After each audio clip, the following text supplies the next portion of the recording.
ज्योतिष के 9 ग्रहों के द्वारा हम सभी का जीवन संचालित होता है। हम सभी के जीवन की छोटी बड़ी घटनाओं में बदलते हुए ग्रहों की भूमिका महत्वपूर्ण होती है और यही कारण है कि किसी एक समय के 2 अच्छे मित्र ग्रह दशा और गोचर बदलने पर एक दूसरे के शत्रु बन जाते हैं।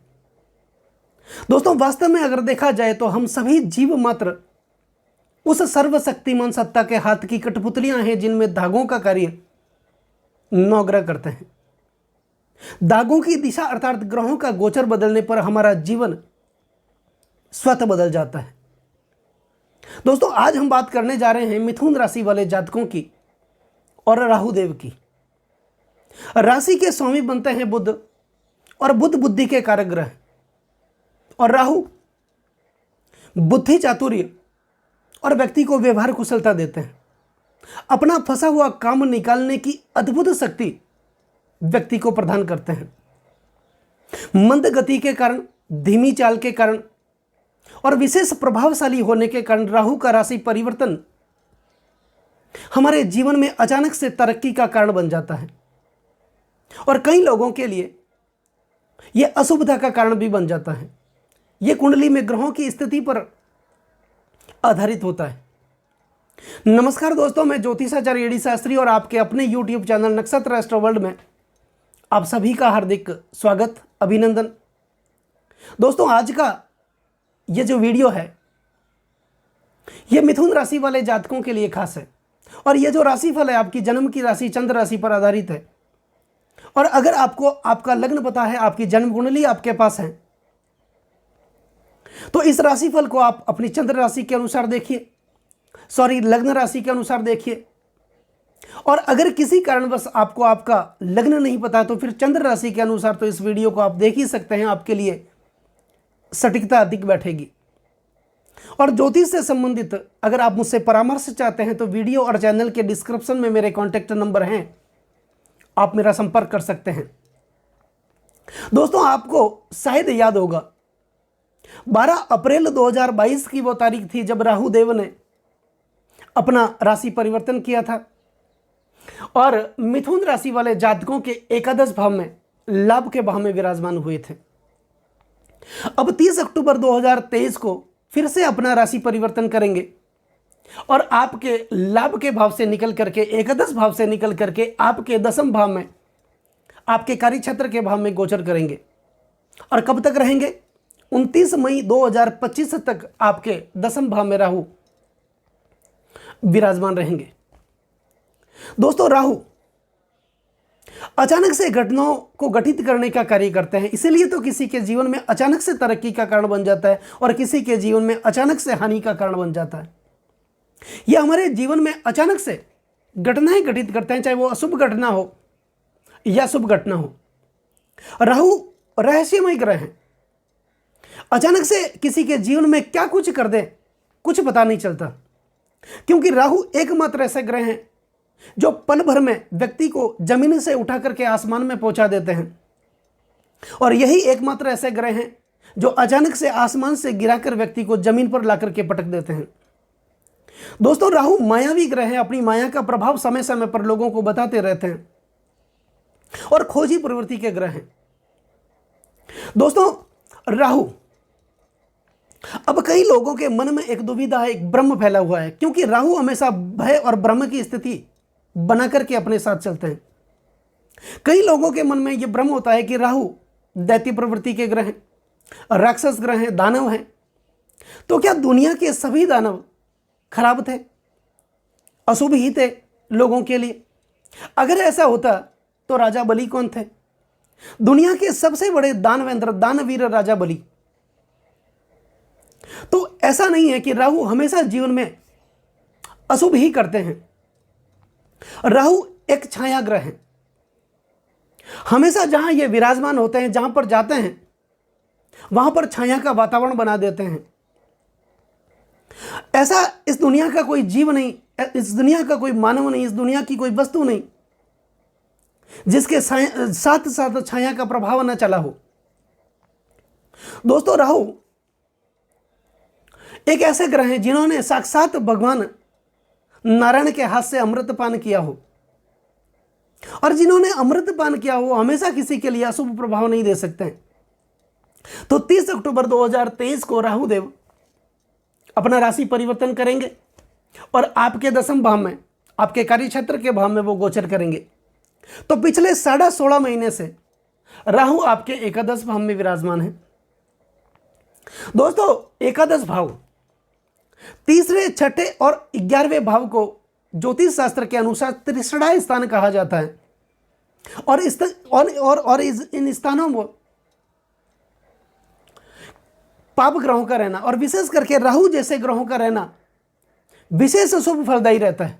तो पिछले 16.5 महीने से राहु देव आपके एकादश भाव में विराजमान थे, लेकिन 22 अप्रैल 2023 की वो तारीख थी जब देवगुरु बृहस्पति ने भी अपना राशि परिवर्तन किया था और आपके एकादश भाव में विराजमान हुए थे।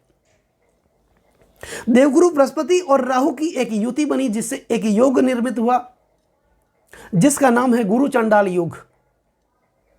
इस योग के अशुभ प्रभाव से भी आप पिछले 16.5 महीने से परेशान रहे। तो यहां पर राहु आपके एकादश भाव में विराजमान है। अब धीरे धीरे राहु कमजोर होते जा रहे हैं। राहु कम से कम 1 डिग्री पर चल रहे हैं और 30 अक्टूबर तक ये 0 डिग्री पर होंगे और अपना राशि परिवर्तन करेंगे। तो राहु में वो ताकत नहीं रही, राहु में वो बल न रहा कि आपको अशुभ प्रभाव दिखा सके। वही देवगुरु बृहस्पति अपनी युवा अवस्था में चल रहे हैं। तो यहां पर एकादश भाव में पिछले 16.5 महीने से राहु देव चल रहे थे, तो यहां पर थोड़ा बहुत अशुभ प्रभाव आपको दिखा रहे थे। लेकिन अब 1.5 महीने का जो समय है आपके जीवन की तरक्की के लिए, आपके भाग्य की उन्नति के लिए, आपके जीवन के परिवर्तन के लिए बहुत ही महत्वपूर्ण माना जाएगा। यह 1.5 महीने का समय आपको जो भी करना है आप इन 1.5 महीनों में कर दीजिए। आपको अगर व्यापार चालू करना है या जो व्यापार आपका बंद पड़ा है उसको फिर से आपको चालू करना है, वो आप कर सकते हैं। आपने जो मकान बनाया था वो मकान किसी कारणवश बंद पड़ा है तो उसको भी आप चालू कर सकते हैं। या पर किसी कार्य में आप अपने व्यापार में नयापन ला सकते हैं, भूमि खरीद सकते हैं, वाहन खरीद सकते हैं, विदेश यात्रा कर सकते हैं, आपके बच्चे के एजुकेशन के लिए आप धन कर सकते हैं, पैसों का निवेश कर सकते हैं। तो इन 1.5 महीनों में आप बिंदास्त कर दीजिए। आपके लिए विशेष शुभ फलदायी राहु देव रहने वाले हैं। दोस्तों, एकादश भाव में राहु, अब बात करते हैं कि पिछले 16.5 महीनों से, 1.5 महीने की बात तो अलग रही, और पिछले 16.5 महीनों से राहु देव ने आपको किन किन परिस्थितियों का सामना करवाया। अब एकादश भाव किसका है? आपके इनकम का भाव है, आपके लाभ का भाव है, आपकी आय का भाव है, आपके सपनों का भाव है, आपकी इच्छाओं का भाव है, आपके विदेश यात्राओं का भाव है। जो सपने आप पिछले 16.5 महीनों से देख रहे थे, जो इच्छाएं आपकी दबी हुई थी, पूरी नहीं हो रही थी, वो इच्छाएं इन 1.5 महीनों में, वो सपने इन 1.5 महीनों में आपके पूरे होते हुए दिखाई दे रहे हैं। और विशेष कार्य के उद्देश्य से, या तो आपके एजुकेशन के लिए, बच्चों के एजुकेशन के लिए, या फिर अपने व्यापारिक गतिविधियों के लिए आपको कहीं लंबी दूरी की यात्रा इस समय करनी पड़ सकती है। आपको कहीं से भी अपने दोस्तों से, अपने मित्रों से लाभ की स्थिति उत्पन्न होगी। व्यापार में नए नए आपके लिए स्रोत उत्पन्न होंगे, आय के नए नए अवसर आपके लिए बनेंगे। कुल मिलाकर के आपकी जो आर्थिक स्थिति है वो इन 1.5 महीनों में काफ़ी मजबूत होती हुई दिखाई दे रही है। लेकिन पिछले 1.5 महीने से, पिछले 16.5 महीने से आपके लिए स्थिति बिल्कुल विपरीत थी। आप जो भी काम कर रहे थे उस कार्य का पूर्ण प्रतिफल, पूर्ण यश आपको प्राप्त नहीं हो रहा था। आपके कार्य का यश कोई और ले जा रहा था। मेहनत तो आप कर रहे थे, परिश्रम आप कर रहे थे, तनतोड़ मेहनत कर रहे थे, लेकिन उस कार्य का फल किसी और को मिल रहा था। इस समय में आपके अपने आप से दूर होते रहे। जिनका आपने सुख दुख में साथ दिया, सुख दुख में भागीदार बने, सुख और कंधे से कंधा मिला करके आप जिनको आगे बढ़ाते रहे अपना समझ करके, दुख की घड़ी में उन लोगों ने आपका साथ छोड़ दिया। कर्ज के बोझ तले आप दबे रहे, कर्जा उतरा नहीं। 10 रुपए का कर्ज आप उतारने की कोशिश भी कर रहे थे तो 20 रुपए का कर्ज आपके जीवन में वापस बढ़ रहा था। पैसा इकट्ठा करने की कोशिश कर रहे थे तो किसी न किसी कारणवश आपके पैसे खर्च होते रहे। पैसा इकट्ठा नहीं हुआ, और जो आपके पास पैसा था कमाया हुआ वो भी एक ही झटके में पैसे खर्च हो गए। कुटुंब की स्थिति आपकी काफी कमजोर देखी गई, परिवार वाले एक मत नहीं थे, पूरे घर में एक सहमति नहीं बन रही थी, एक तरह की सामंजस्य, जो प्रेम भरा सामंजस्य होना चाहिए था वो देखने को नहीं मिला। तो कुल मिलाकर के यूं कह सकते हैं कि इन 16.5 महीनों में राहु देव ने भी आपको तकलीफ दी, और इसके अतिरिक्त गुरु और राहु की युति, गुरु चंडाल योग की वजह से भी आपको कुछ परिस्थितियों का, विपरीत परिस्थितियों का आपको सामना करना पड़ा। अब राहु की 3 अलग प्रकार से दृष्टियां भी होती हैं। राहु जिस भाव में विराजमान होते हैं उससे पंचम भाव में दृष्टि करते हैं, सप्तम भाव में दृष्टि करते हैं और नवम भाव में दृष्टि करते हैं। तो राहु आपके एकादश भाव में थे, यहां से राहु की पंचम दृष्टि 1, 2, 3, 4 और 5 आपके पराक्रम भाव पर जा रही थी। तो 16.5 महीनों से आपके आत्मविश्वास में लगातार गिरावट देखी गई, किसी भी प्रकार का कार्य करने में आपको आपका मन नहीं लग रहा था, डर की स्थिति बनी हुई थी कि कहीं कोई मेरा स्वास्थ्य खराब ना हो जाए, मुझे कोई बड़ी बीमारी जकड़ न ले, मेरे व्यापार में कोई घाटा ना हो जाए, मेरे शत्रु मेरा कोई अहित न कर लें। इस प्रकार का एक भय और भ्रम आपके जीवन में हमेशा बना हुआ था कि मैं अगर ये बिजनेस करूंगा, ये व्यापार करूंगा, मैं वहां जाऊंगा तो वहां पर मुझे विपरीत परिस्थितियों का सामना न करना पड़े, या फिर आप पढ़ाई कर रहे हैं, एजुकेशन ग्रहण कर रहे हैं, तो वहां पर भी जो सब्जेक्ट आप ले रहे थे उसमें एक भ्रम की स्थिति थी। जो निर्णय आपको लेना चाहिए था वो निर्णय समय पर आप नहीं ले सकते, और आपके गलत निर्णयों के कारण आपको विपरीत परिस्थिति का सामना करना पड़ा। छोटे भाई बहनों से प्रेम भरी स्थिति आपकी बनी हुई नहीं थी।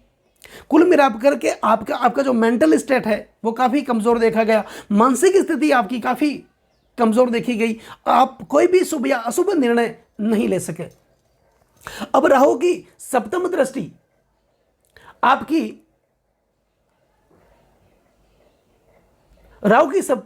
आपके पंचम भाव पर जा रही। दोस्तों, पंचम भाव विद्या, बुद्धि और संतान का भाव है। यहां पर पिछले 16.5 महीने से या तो आप अध्ययनरत हैं या फिर आपके बच्चे पढ़ाई कर रहे हैं, तो वहां पर भी एक भय की, भ्रम की स्थिति बनी हुई थी, आप निर्णय नहीं ले पा रहे थे, कोचिंग को लेकर के आप फैसला नहीं ले पा रहे थे, विषय को लेकर के आप फैसला नहीं ले पा रहे थे कि मुझे कौन सा सब्जेक्ट चुनना है, और लगातार आप आगे तो बढ़ रहे थे, मेहनत तो कर रहे थे, लेकिन उस मेहनत का पूर्ण प्रतिफल आपको प्राप्त नहीं हो रहा था। आपके संतान के लिए, आपके एजुकेशन के लिए और आपके प्रणय संबंधों में भी, अगर आप लिव इन रिलेशनशिप में रहते थे तो वहां पर भी एक ईगो की समस्या बनी हुई थी दोनों के बीच। दोनों एक दूसरे पर हावी हो रहे थे, एक दूसरे की समस्याओं को सुन नहीं रहे थे, एक दूसरे को नीचा दिखाने की कोशिश कर रहे थे। तो यहां पर आपका वैवाहिक जीवन भी अस्त व्यस्त रहा, आपका प्रेम जीवन भी अस्त व्यस्त रहा। तो कुल मिलाकर के लॉटरी, सट्टे और जुगार में भी आप जो कार्यरत थे वहां पर भी विपरीत परिस्थितियों का सामना राहु देव ने आपको करवाया। आप अगर शेयर मार्केट के अंदर जुड़े थे तो शेयर मार्केट में आपको हानि हुई। तो कोई भी प्रकार का आप कार्य करने जा रहे थे, उस कार्य का पूर्ण प्रतिफल आपको नहीं मिल रहा था। आपने जो धन निवेश किया, निवेश करने के बाद वहां पर विपरीत स्थिति बनी, उस निवेश का पूर्ण प्रतिफल आपको प्राप्त नहीं हुआ। अब राहु की नवम दृष्टि आपके सप्तम भाव को प्रभावित कर रही थी। दोस्तों, सप्तम भाव यह आपके दांपत्य जीवन का भाव है, आपके वैवाहिक सुख का भाव है, आपके यौन संबंधों का भाव है, पति पत्नी का भाव है, और दसम होने के कारण यह आपके कार्य क्षेत्र का भाव भी है, आपकी भागीदारी का भाव है, आपके दोस्तों का भाव है, आपके मित्रों का भाव है। तो यहां पर विपरीत परिस्थिति आपको देखने को मिली। आपके कार्य क्षेत्र में आपको विपरीत स्थिति का सामना करना पड़ा। अब जब जो भी कार्य कर रहे थे उस कार्य को करने में लगातार रुकावटें आ रही थी, बनते बनते काम आपके रुक रहे थे। एक समय तो ऐसा लग रहा था कि मेरे काम 99% बन गए हैं, लेकिन अचानक से 1% वो काम वहां पर रुक गया। यहां पर पति पत्नी से संबंधित परेशानियां आपको देखने को मिली, तनाव देखने को मिला, शादी से संबंधित परेशानी आपको देखने को मिली। यहां पर शादी में विलंब हो रहा था, सगाई में विलंब हो रहा था, मित्रों से कोई साथ नहीं मिल रहा था, दोस्तों से आर्थिक स्थिति आपको अच्छी नहीं मिल रही थी, तो कुल मिलाकर के राहु देव ने आपको विपरीत परिस्थितियों का सामना करवाया। अब वैसे राहु देव कमजोर पड़े हैं, तो इन 1.5 महीनों में राहु देव जहां जहां भी इनकी दृष्टि गई उस इस भाव को वो मजबूती प्रदान करेंगे, आपके लिए अच्छा प्रदान करेंगे। तो कुल मिलाकर के 30 अक्टूबर को जब राहु देव यहां से गोचर करके जब आपके 10वें भाव में आएंगे, तो देवगुरु बृहस्पति की राशि में आएंगे। अब कई लोगों का यह सवाल होता है कि जब बृहस्पति का साथ छोड़ देंगे, गुरु चंडाल योग से हम मुक्त हो जाएंगे, और राहु जब गुरु से मुक्त हो जाएंगे तो आएंगे तो वापस देवगुरु बृहस्पति की राशि में। लेकिन यहां पर आएंगे, यहां पर भी वो आपको अच्छा वाला इन 18 महीनों में देने वाले हैं, क्योंकि ये हालांकि ये देवगुरु बृहस्पति की राशि है, स्वराशि है, लेकिन ये शुक्र की उच्चस्थ राशि भी है, शुक्राचार्य की उच्चस्थ राशि भी है, और राहु के शुक्राचार्य गुरु हैं। जब राहु अपने गुरु की उच्चस्थ राशि में आपके 10वें भाव में आएंगे, तो भला वो क्या आपके लिए अशुभ फल प्रदान करने वाले हो सकते हैं। वो कहीं न कहीं से आपके जीवन में परिवर्तन लेकर के आएंगे, आपके भाग्य के निर्माण में कुछ न कुछ नयापन लेकर के आएंगे, आपको कहीं से भी रोशनी की एक किरण आपके जीवन में लेकर के आएंगे, उम्मीद की एक किरण आपके जीवन में राहु देव लेकर के आएंगे। तो 18 महीनों तक मिथुन राशि वाले जातकों के लिए घबराने की जरूरत नहीं है, चिंता करने की जरूरत नहीं है। जो भी निर्णय लेना है आप अपने विवेक के साथ लें, आप लगातार आगे बढ़ते रहें, मेहनत करते रहें, क्योंकि राहु हमेशा संघर्ष करवाता है, मेहनत करवाता है, उस मेहनत का पूर्ण प्रतिफल भी देता है। तो कुल मिलाकर के मिथुन राशि वाले जातकों के लिए ये 1.5 महीने तो अच्छे हैं ही, इसके बाद भी 18 महीने आपके जीवन के निर्माण के लिए काफ़ी महत्वपूर्ण रहने वाले हैं। दोस्तों, कैसा लगा ये वीडियो? अगर ये वीडियो आपको अच्छा लगा हो, मेरा समझाना आपको सार्थक लगा हो, तो कम से कम इस वीडियो को शेयर ज़रूर करें, लाइक और कमेंट्स आपका प्यार भरा एक ज़रूर दें। आपका एक लाइक एक कमेंट्स हमें बहुत ज़्यादा मोटिवेशन भर देता है। और चैनल को सब्सक्राइब करें ज़रूर करें, और बेल आइकन बटन को क्लिक ज़रूर करें, ताकि मेरे आने वाले और भी नए नए वीडियो के नोटिफिकेशन आप लोगों तक पहुंच सके। नमस्कार मित्रों।